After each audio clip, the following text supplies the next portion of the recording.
Pernah nggak bangun tidur, nginjak Lego, kopi tumpah, terus mikir, ya udahlah, hari ini bakal hancur. Nah, berita buruknya, kalau pikiran kayak gitu dibiarkan, hidup kita memang bisa jadi Netflix series berjudul Drama Tanpa Episode Bahagia. Berita baiknya, kita bisa ganti channel. Bagian 1, Law of Attraction and Law of Vibration.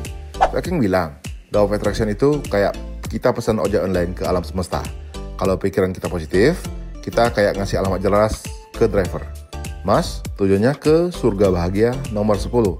Tapi kalau pikiran kita negatif, ya siap-siap diantar ke jalan buntu nomor 666.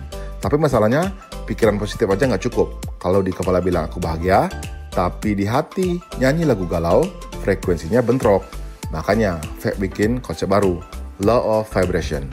Logikanya simple, semua hal di semesta ini bergetar, termasuk pikiran dan emosi kita. Emosi bahagia, getarannya tinggi, narik hal-hal bahagia. Emosi negatif, getarannya rendah, narik masalah kayak magnet narik paku.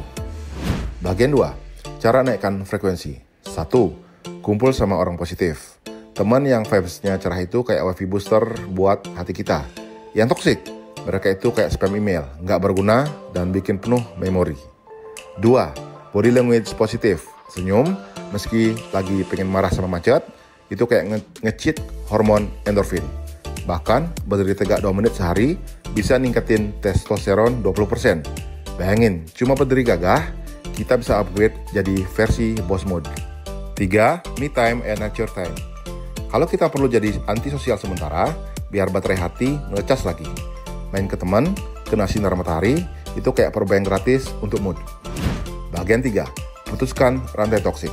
Kalau mau tumbuh, kita harus berani nyabutin gulma di kebun kehidupan kita. Orang toksik itu kayak nyamuk di kuping, kecil tapi bikin gatel, dan kalau dibiarkan, bisa nyebarin penyakit. Tapi ingat, jangan cuma potong yang toksik di luar, potong juga yang ada di dalam diri kita. Kadang, kita sendiri yang nyumbang vibes negatif ke orang lain tanpa sadar. Bagian 4, self-love itu pondasi. Tanya ke diri sendiri, kalau disuruh nyebut 5 hal yang aku cintai, apakah namaku masuk daftar? Kalau jawabannya enggak, ya kita lagi kena krisis cinta diri. Self-love itu bukan narsis, itu modal biar nggak gampang goyah sama omongan orang. Dan orang yang percaya diri itu magnet banget, bukan cuma buat rezeki, tapi juga buat cinta. Bagian 5, pilih benih yang kamu tanam. Pikiran itu benih, alam bawah sadar itu tanah. Tanam benih positif, panen kebahagiaan. Tanam benih negatif, siap-siap panen drama. Kalau ada keyakinan lama yang bikin hidup susah, gali asal-usulnya. Siapa tahu itu cuma warisan omongan orang yang sebenarnya nggak relevan lagi. Bagian 6, mimpi butuh aksi. Positive thinking itu baru setengah jalan. Sisanya, kerja keras. Richard Branson aja mulai bisnis umur 16 sambil disleksia pula. Kuncinya, mulai dulu meski belum siap. Bagi mimpi besar jadi tugas kecil, biar setiap selesai, otak kita dapat bonus dopamin yang bikin nagih produktif.